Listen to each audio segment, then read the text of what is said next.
A $20,000 robot called Neo just launched that promises to clean your house, but what it's really cleaning is the boundary between human and machine. Safe for you and your home. But safe doesn't mean limited.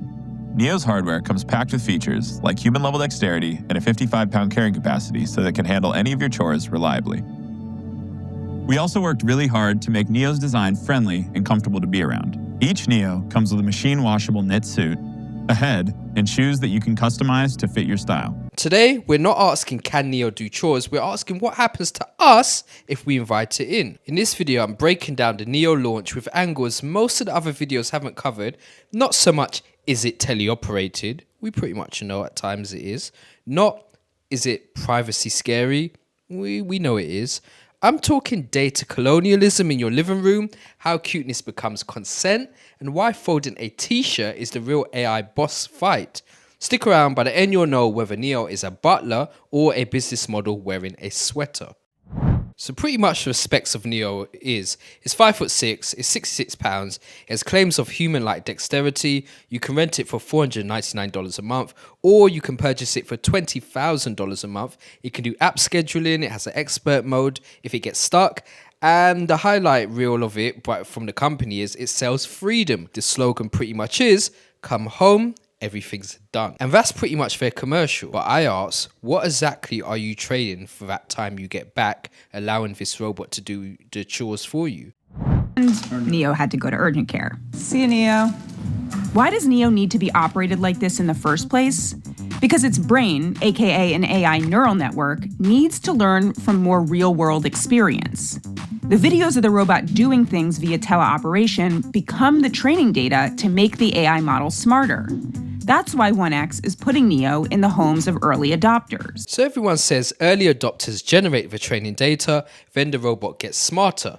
Sounds cute until you realize your private life becomes unpaid R&D, research and development. Neo doesn't just fold your shirts, it minds your house. The layout, routines, object variations, social dynamics, and that's priceless training data for a fleet. You can call it domestic data colonialism.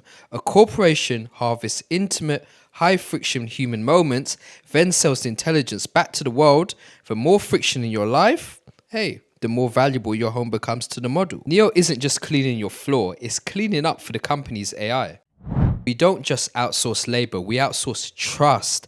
A humanoid that speaks, remembers, and helps. It triggers hardwired social responses. We bond with shapes that look like us. We name our Roombas. What happens when Neo apologizes, thank yous, and remembers your kid's bedtime? When it notices your stress and offers tea. What then? Well, that's a trust handoff. You end up forming potentially or most likely a human relationship to a subscription device. When a company owns that emotional channel, who do you think it ultimately serves, you or the quarterly growth? The more Neo feels alive, the more your boundaries die. Privacy talk usually stops at, there are cameras, but the deeper shift is behavior change. You argue softer because Neo remembers. You stop dancing wild in the kitchen, your house becomes a stage, and only the algorithm is the audience. In expert mode, it adds a twist. You've got scheduled human teleoperators today, verified US employees.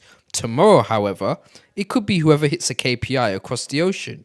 You'll geoforce rooms, you'll see a status light, but you'll still perform different in your own home. It's not a maid, therefore, it's a mirror you behave for.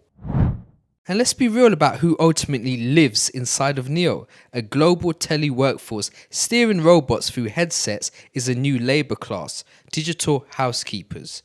This is a geo-arbitrage with a friendly face. Your robot lives in London, its mind earns $6 an hour in a call center.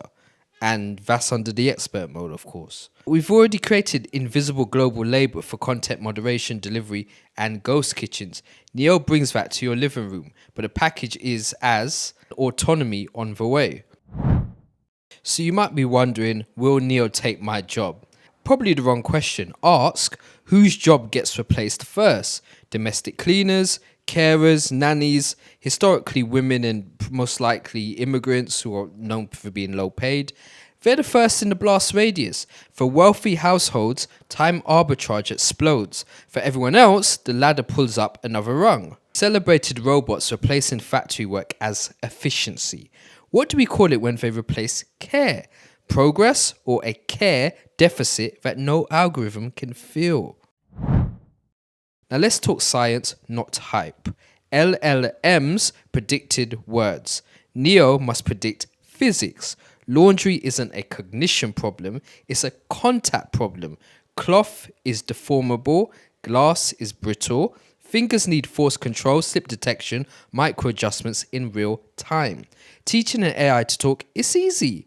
Teaching it not to crush a glass while stepping around a Lego is where the frontier begins. Progress happens, it will be because thousands of edge cases. Your weird handle, my crooked drawer, it got turned into weights in a model, which brings us back to your home as the lab. The wider knitted suit and harmless head. Aesthetic psychology. Cute soft edges reduce fear, nudge acceptance and blur the line between tool and companion. Cuteness is the Trojan horse for surveillance, and beneath that sweater, a platform play. Today, chores, tomorrow, paid add-ons, security patrol, grocery put away, AI therapist, affiliate product drops. The robot becomes a recurring revenue storefront that lives in your hallway. In other words, today it folds shirts, tomorrow it sells you detergent. Oh, should you buy one? If you're an early adopter who understands you are the beta test, your home is the dataset and your behavior will probably change. If you care for someone with mobility challenges, there's a real possible upside, but go in with your eyes open about privacy and the emotional trust handoff. For everyone else, watch the business model and not the demo. Ask, who owns the intelligence in your life teaches this robot? What happens when the tele workforce gets squeezed? And when your robot gets features, do they serve you or the platform? Neo might be the first home robot that feels inevitable, but inevitability is a vibe and not a law. The future we get depends on what we reward now. If this made you think, drop a comment. Would you let a humanoid robot live in your house if it saved you 3 hours a week? Hit subscribe, hit the like button. Next video, I might be breaking down the real benchmarks that matter for embodied AI and how to spot marketing magic from genuine progress.